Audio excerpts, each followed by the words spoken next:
Welcome everyone, my name is Maciej Szewczyk, and on this channel you will practice how to solder and learn the principles and laws that define the world of electronics. The first episode of the complete electronic course will be pure pleasure for new electronics enthusiasts. And why?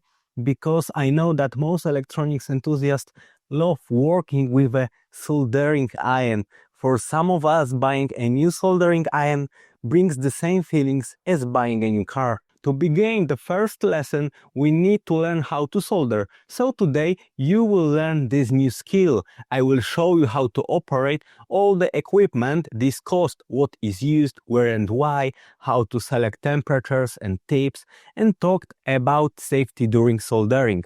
The lesson is really exciting because I still remember my first soldering experience and the feelings that go with them. I hope you will feel the same excitement. Before we move on, remember, you can learn more about the home laboratory and complete electronics kit part 1 at voltnova-labs.com or get them at shop.voltnova-labs.com. This kit will teach you soldering and electronics basics. Plus, you will find this entire course in written form along with dedicated articles on the website, your Complete Electronics Center. First, let's talk about the basic equipment you need to begin soldering, whether surface mount or through-hole components. The soldering iron is your most important tool. It's what connects components to circuit boards. The complete electronics kit is designed to take you from basics to more advanced work, and your first soldering iron should handle the journey. Look for temperature control and replaceable tips. These features will serve you through all the lessons. Don't feel pressured to buy expensive equipment right away. A decent starter iron will handle everything in this course. What matters most is developing your technique, learning how solder flows, mastering temperature control, and building consistent joints. Once you have built these skills, you will know exactly what features you want in your next iron. Next, you will need a sponge for cleaning the tip. Some soldering irons have it included. You moisten it with water and use it to clean tips during soldering. You will also need solder. This is what connects electronic components to the printed circuit board. When heated to high temperature, it becomes liquid, and when it solidifies, it creates a permanent conductive connection. You can also find lead-free solder on the market. It has a higher melting point and is less flexible, making it more challenging to work with. Manufacturers use it to comply with environmental regulations, but for hobby projects, leaded solder works perfectly fine.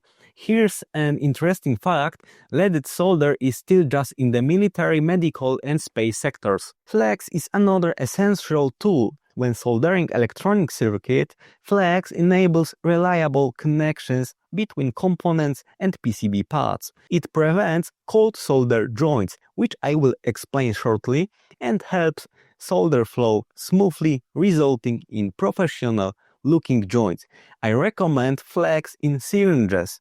While pricier ones are better quality, cheaper ones work fine for beginners.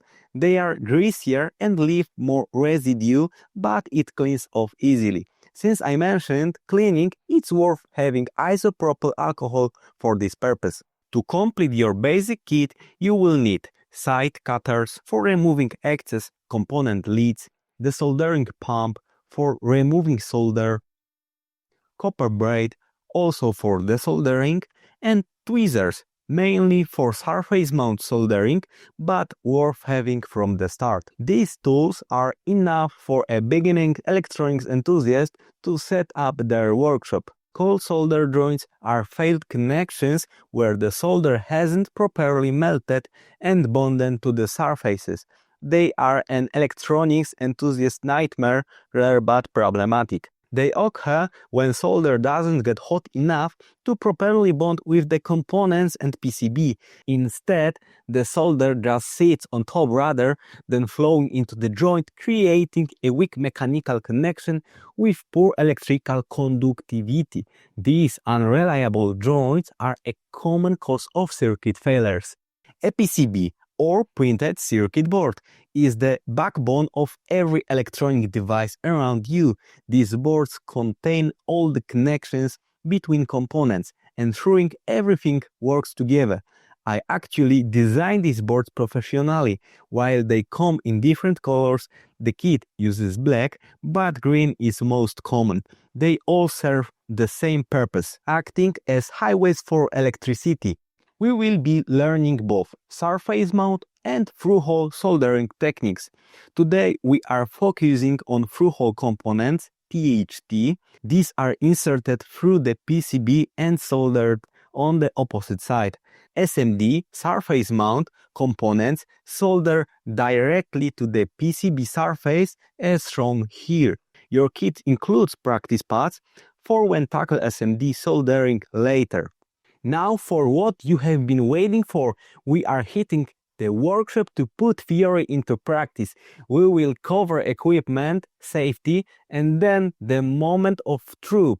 Your first real solder joints. Ready? Let's go! Before starting, grab your lesson 1 packet and complete electronics kit. Inside are 3 components, 2 resistors and a DC socket. We will cover what they do in later lessons. Time to heat your soldering iron. What temperature? If you have browsed forums, you have seen the endless debate. 300, 360, 280, 400 Celsius degrees. Everyone has an opinion. Here's my take. Start at 320 Celsius degrees and adjust as needed. The key is experimenting. Watch how solder flows at different temperatures. This hands-on learning beats any forum advice, plus different components need different heat. Check out the resistor's tiny leads. 320 handles this easily, but the DC socket? Those chunky pins will suck heat from your iron, cooling the tip and making soldering difficult. Bump it up to 360, 370 for these bigger joints. Tip size matters too. Narrow tips lose heat faster, so match your tip to the job. I could geek out about soldering theory for hours, but that's not why you are here. I am giving you the tools you will learn by doing. What matters most is that you start soldering. Experiment with temperatures, try different amounts of solder, swap tips. Don't be afraid to play around. This course should be fun. Remember, practice makes perfect. Before we dive in, let's talk about what a good solder joint looks like. You are aiming for a cone or volcano shape. Not too much solder, not too little. The joint should be smooth and shiny, without any balls or blobs.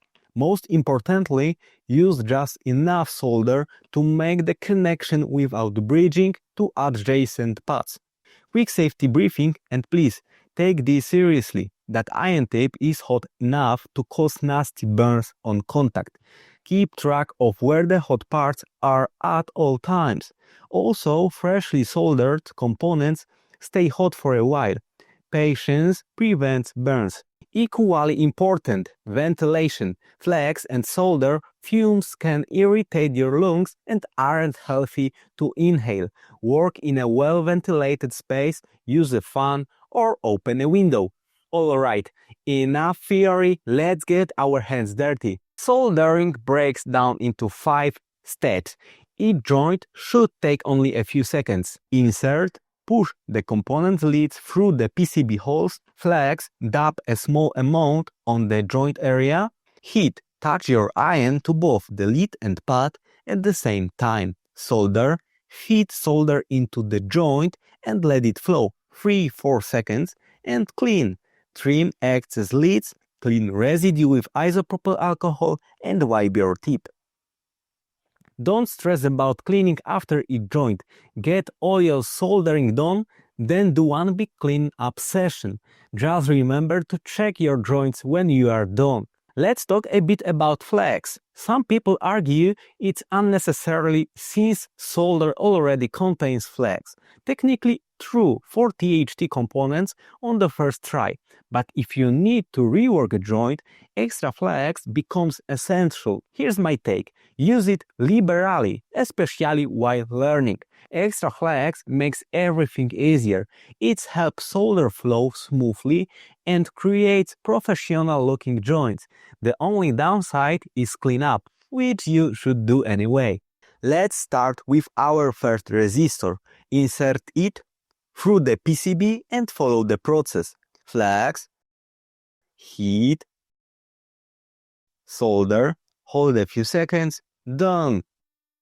Work efficiently but don't rush. Timing matters when soldering. Apply heat steadily but don't linger. Aim for 5-10 seconds per joint. If you don't like your solders or the resistor is soldered crookedly, you can correct it. This is the perfect test to improve your skills. The easiest way is to simply add a bit of solder because remember that it contains flex and will improve and assist in correcting the solder joint. The second way is to add some flex and do what is necessary, but as an experiment, don't add anything and just solder the component. Then you will see how the solder behaves without flex, and it will be a great experience. Holding the iron too long over a minute, you risk lifting the copper pad clean off the PCB. It's better to work confidently than to be overly cautious and slow. Now insert the second resistor and repeat the process. Flex, heat, solder, hold a few seconds, done! See how simple that was? No complicated theory, just hands-on practice. The key is getting a feel for how solder melts and flows. These first joints are all about building that muscle memory. Now for the DC socket. Notice how much thicker these pins are. They will need a more heat. Bump your temperature up to around 350 degrees. Remember what I keep saying, experiment with temperature. You will also want a bigger tip for this job. Sure, you could struggle with a fine tip, but why make life difficult? Switch to something chunkier.